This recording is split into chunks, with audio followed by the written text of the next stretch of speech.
তোমার নয়।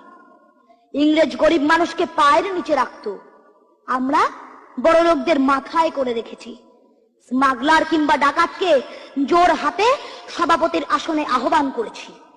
ইংরেজ এদেশের ধনসম্পত্তি লুট করত, আমরা দেশটাকে বেচে দিচ্ছি।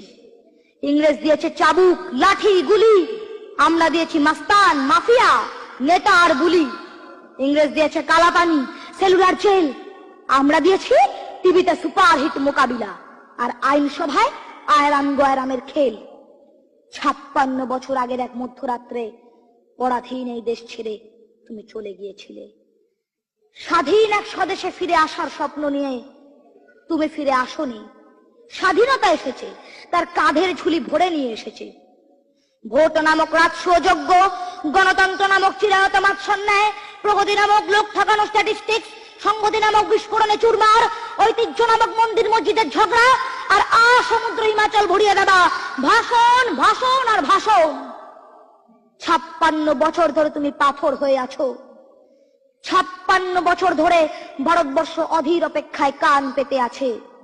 ইথার তরঙ্গে কবে হঠাৎ শোনা যাবে স্বাধীনতার নিজস্ব কণ্ঠস্বর। আমি সুভাষ বলছি।